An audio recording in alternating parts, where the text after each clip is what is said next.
Hi everybody, welcome back. Bobby Keyo. Welcome back to our website here in the Hudson Valley. Live better, eat great, savemoney.com. Bobby Keyo at home on the road. Today we're on the home here and we're going to be doing some making sausages, our homemade kibasi and other types of sausage ourselves. And I'm going to give you a couple of hints and you guys are going to maybe come in and give me some hints. And this is not part of our special show, but actually some of this is part of our special show for all the smokers and barbecue places up and down the Hudson Valley. We do have some things from a few places I did go to. So right now, today, what I've done was to start off, we have to get some supplies. The first thing, which is really nice to have, you can get a nice stand mixer, KitchenAid. Right now, you can get them after Christmas really cheap. They were like $200–300, and you can go online or find them in a lot of places for under $130, $120, $130, somewhere around there, and maybe even cheaper if you go onto the eBay thing. The next thing we need for making sausages are the hog casings. The piggy intestines. I got this at ShopRite. There's a ton of casings here. I spent like, I don't know, like $2.50. Got a lot of them here. Definitely going to last a while. You can make a bunch. Take them apart. They're salty. You got to clean them. And then you wash them really good. And then I have one set up here ready to go. Oh boy, oh nice, isn't it? Oh, it looks good. And we'll show you how to do that. What I've done was, last night I was playing around. I made a kibasi style sausage, but it is a fully cooked sausage, fully cooked, which is different from the cured and the slow smoked, normal, regular kibasi, as you can see here. And you can see what I did last night myself. So it's a little different. I added a lot of different spices, so it can last a little longer and you can do a little bit more variety of things with this here. But have fun. Make up your own recipes and share them with us. We'll share them with you, and that's how we do it here. Okay, number one, what we're doing today is two different types of sausages. I'm going to make another traditional type of Polish smoked sausage, and we're also going to be doing a hurka. It's a Hungarian style sausage. I just started learning about it myself. What it basically is, originally, it was a sausage which was made from pork, and you take the pork and you cook it. It's a water cooked sausage. The meat is boiled. You take it and you boil it and fully cook it, and it's made with pork, rice, and then you use onions, garlic, a little salt and pepper, and marjoram. And that then, what you do is you grind it, put it all together, and the whole big ring is boiled again and cooked, boiled for maybe 4 to 8 minutes. And then after that, you can either freeze it, put it in the refrigerator, cool it, and in the morning, great for breakfast. So we're going to be doing that. We'll be showing you a few things. And then over here, we're going to be grinding up and making, like I said, more of a traditional style Polish, a hot smoke kibasi. But again, don't let the temperatures get too high on anything you do, because you don't want to cook it, unless you do want to have a cooked sausage, like I chose to have there. So basically, this little toy here, you gotta love it. It comes with different varieties of all kinds of things you can do with the KitchenAid. It has, this attachment here is the grinder. It also has the sausage stuffing adapter, which we'll be using because we're going to grind the meat and then we're going to make the sausage. On the horn, you basically load the casings right onto it, and then we'll show you that also step by step here. So number one, what we do is you take the meat, nice big chunks of meat, not too big. If they're too big, you can basically just grab a knife and just cut it up a little bit if you like, you know? And just cut it up a little bit, no big deal. So we're just going to play around here, just cut it up a little bit. And you know what, maybe what we'll do is, since we're set up almost ready to make the hurka, let's do that first. What do you think? No problem? No problem. So, we're going to make a small batch of hurka because it's almost like an experiment for me. So, you take some of this meat, shove it down there, And it's nice and soft and pliable because it's all cooked. Just put it down there. And then you get this baby warmed up and going. You just click it on low to medium, not much. I use the largest diameter die I can because I want to make a large sausage instead of very fine. I like it large. So just bring it right through, and it goes really nice because it's already cooked. And just keep breaking it up and shoving it right in there. And then what we're going to do is mix in the rice. The recipe I was looking at was 2 pounds of the meat to maybe a cup and a half of rice. I might kick it up a little bit more, I'm not sure yet. Originally this recipe was made with liver, intestines, head meat, a lot of, parts, internal organ parts. But that's a little tough to get, and we're going to keep it simple.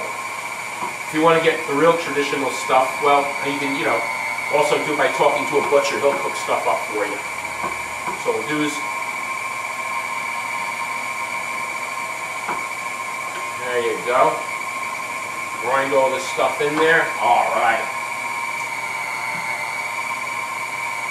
Just put it right in. There you go.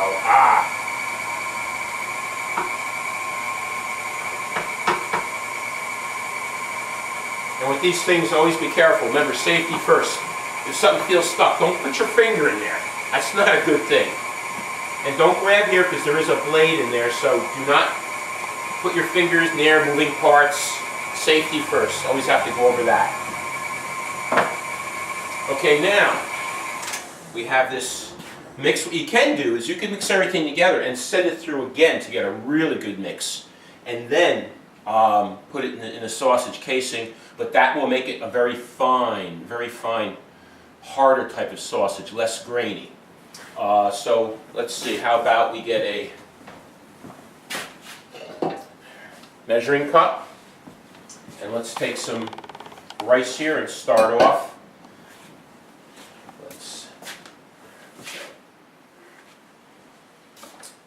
To this mix here, I don't know, I think I'm going to add maybe a little bit more than a cup and a half. Maybe I might get it up just a little bit more, maybe almost 2 cups, I'm not sure. I like it a little bit more on the grainy side myself. So let's put it in here. Oh, that's close. That looks pretty good. What do you think? Why not? Let's experiment and play. Let's throw the rice in there. What we're going to do is we're going to add some garlic. I like to mince garlic. You get a jug like this, you go into like ShopRite anywhere, you get them on sale for a couple of dollars.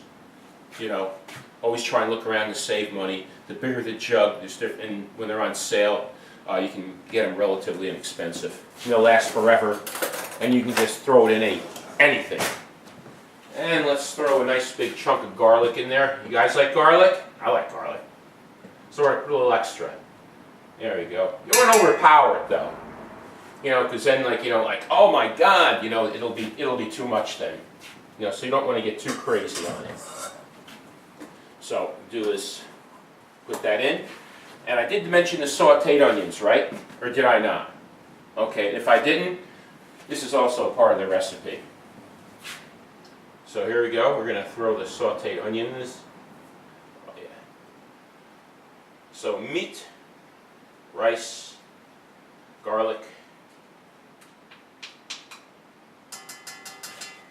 onions. Wait, throw some eggs in here and make one hell of an omelet, huh?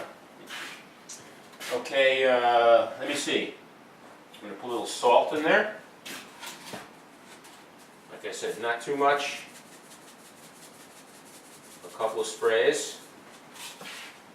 How about some pepper? A little pepper in there.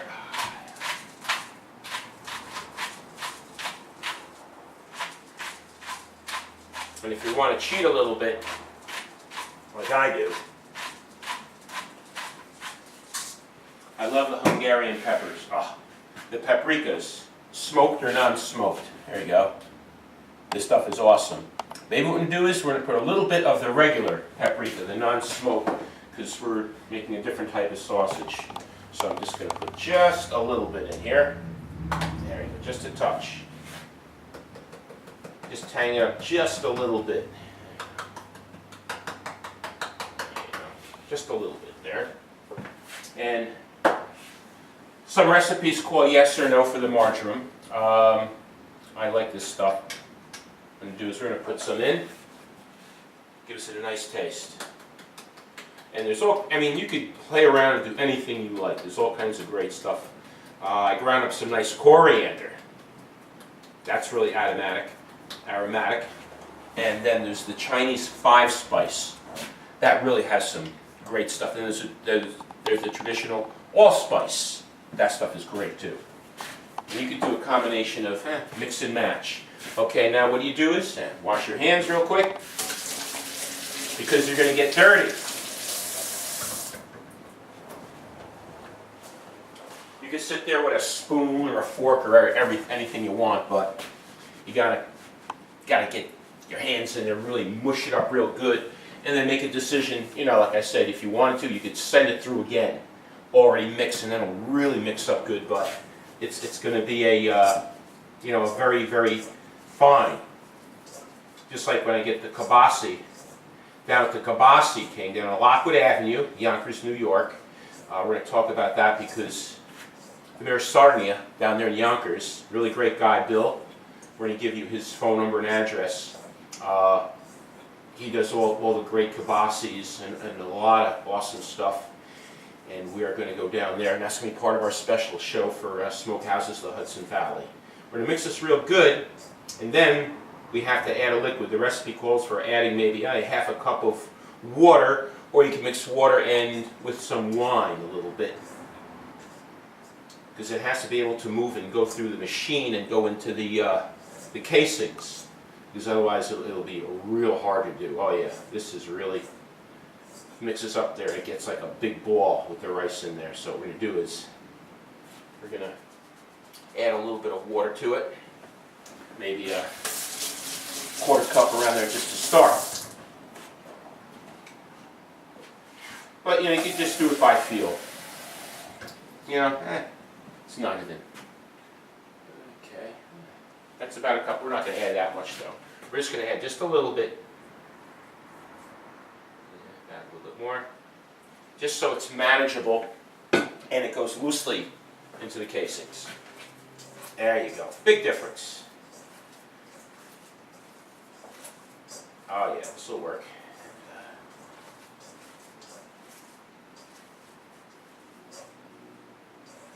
Yeah, a little bit more. It's really, the rice really absorbs, the starch in the rice really absorbs everything. So you might have to add a little extra.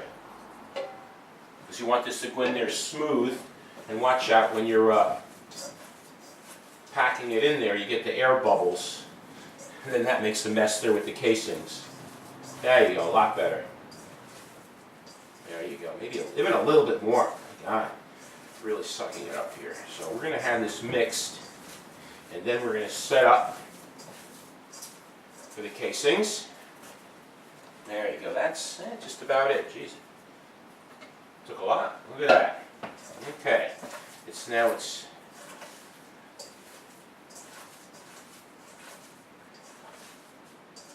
yeah, that's mixed really good. All right, now, there we go, get a look at that. There you go. That's mixed up nice, and then we can start to put it in the casing, or you could add other seasonings if you want to be adventurous, or you can just use it just as it is. So, okay,